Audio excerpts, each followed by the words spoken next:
अजूनही माझ्या गावातल्या काही गोष्टी मी विसरू शकत नाही. रात्री अंधार पडला की अंगावर काटा आणणाऱ्या आठवणी डोळ्यासमोर उभ्या राहतात. पण त्या गावाच्या एका टोकाला असं एक ठिकाण आहे ज्याचं नाव आजही लोक उच्चारायलाही टाळतात. पिशाचमुख. लहानपणी जेव्हा मी आईकडून ऐकलं होतं की तिथं जाणं म्हणजे मृत्यूला बोलावणं,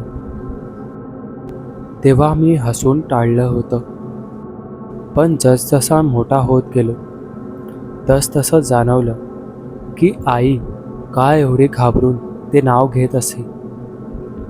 गावातल्या म्हाताऱ्या कोताऱ्यांकडून त्या जागेबद्दल अनेक अफवा ऐकल्या.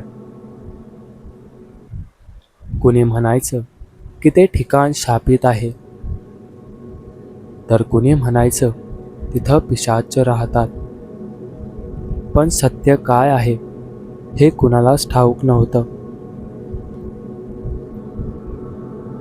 गावातला माझा मित्र प्रथमेश नेहमी म्हणायचा, अरे पिशाचमुख काही नसतं, लोक उगीच दंतकथा तयार करून बसतात. खरी हिंमत असेल तर जाऊन बघूयात आपणच. मी त्याला नेहमी टाळायचो.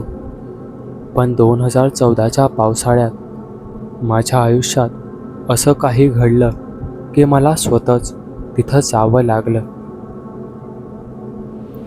त्या रात्री जोरदार पाऊस पडत होता.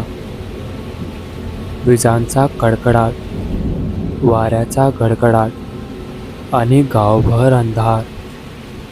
माझं घर गावाच्या टोकाला असल्यामुळे नेहमीच भेसूर वाटायचं. त्या दिवशी बाबा शेतावर रात्रभर पाणी सोडायला गेले होते. आई मला सांगत होती की घराबाहेर जाऊ नकोस, पण मला झोप येत नव्हती. खिडकीतून बाहेर डोकावत होतो. पावसाच्या थेंबांनी संपूर्ण अंगण पांढरं झालं होतं. अचानक एका कोपऱ्यात कोणीतरी उभं असल्यासारखं मला दिसलं. काळा सावळा आकृती हलत होती. माझ्या अंगावर शहारे आले. डोळे चोळले, पण ती आकृती अजूनही तिथंच होती. हळूहळू ती वळली आणि माझ्याकडे पाहिलं. तिचा चेहरा माणसासारखा नव्हता, तो काहीतरी वेगळाच होता. जणू माणसाच्या डोक्यावर प्राण्याचा चेहरा बसवला आहे. मोठं तोंड, धारदार दात आणि डोळ्यात जळतं लालसर तेज. मी किंचाळायचा प्रयत्न केला, पण आवाज बाहेरच पडला नाही. पुढच्या क्षणी ती आकृती अचानक गायब झाली.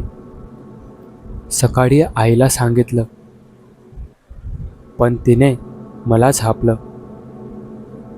काल रात्री तुला जे दिसलं ते काही साधं नव्हतं. आपल्याला त्या गोष्टींपासून दूर राहायचं असतं. तो पिशाचमुख आहे. आईच्या तोंडून ते नाव ऐकून मला थरकाप झाला. पण गणेशला सांगितल्यावर तो हसला. भात झाला असेल, चल उद्या आपण पिशाचमुखला जाऊन येऊ. सगळा भूत पिशाचचा प्रकार संपेल. मी तयार नव्हतो, पण त्याने जबरदस्ती केली. तिसऱ्या दिवशी आम्ही दोघं निघालो. गावाच्या टोकापलीकडेच जंगल सुरू होतं. पायवाट अरुंद, दाट झाडं, पक्ष्यांचे आवाजही कुठे हरवून गेलेले.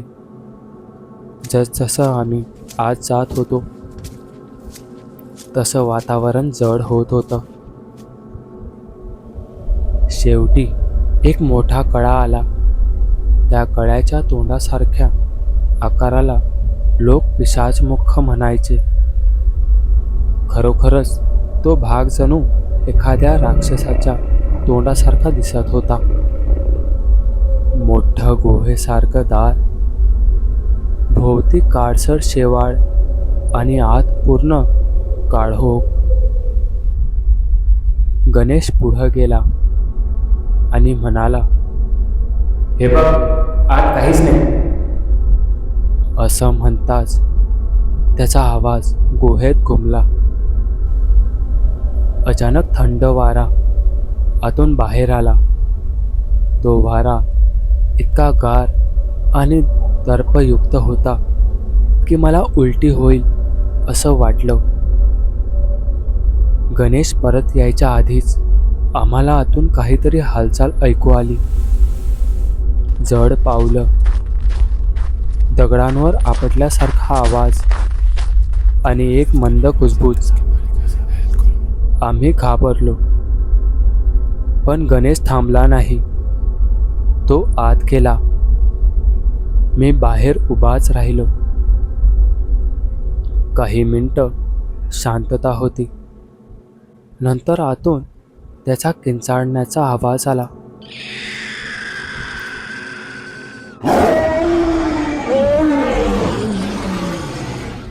मी घाबरून धावत आत गेलो. आत पाऊल टाकलं आणि माझ्या डोळ्यांसमोर जे आलं ते पाहून माझं शुद्ध हरपायची वेळ आली. गणेश जमिनीवर पडला होता. त्याच्या चेहऱ्यावर खोल ओरखडे, डोळ्यात भीती. त्याच्यावरती काळं सावट उभं होतं. त्या सावल्याचा चेहरा पुन्हा एकदा स्पष्ट दिसला. तोच पिशाचमुख. त्याच्या तोंडातून लांब धारदार जीभ बाहेर आली होती आणि गणेशच्या छातीवरती फिरत होती. मी किंचाळलो आणि दगड उचलून त्याच्यावर फेकला.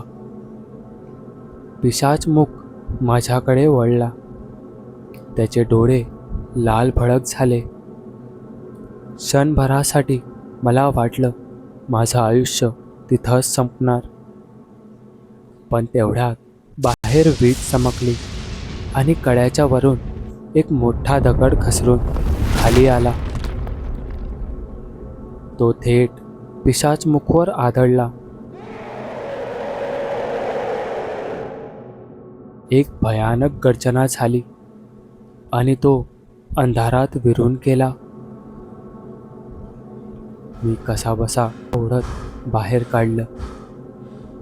त्याची अवस्था खूपच वाईट होती. त्याला शुद्ध नव्हती. छातीवर नखांचे खोल व्रण होते. गावात आणल्यावर वैद्यांनी सांगितलं की त्याला काही काळ उपचार द्यावे लागतील. पण त्या दिवसानंतर गणेश कधीच पूर्वीसारखा राहिला नाही. त्याच्या डोळ्यात नेहमीच भीती असायची. तो स्वतःशीच काहीतरी कुजबुजायचा आणि एक दिवस तो गायब झाला. कुठं गेला ते कुणालाच माहीत नाही. गावकऱ्यांनी सांगितलं की पिशाचमुख त्याला घेऊन गेला आणि मी आजही जेव्हा रात्री पाऊस पडतो, वीज चमकते, तेव्हा खिडकीतून मला तो चेहरा दिसतो. मोठं तोंड, धारदार दात आणि जळते लाल डोळे. पिशाचमुख.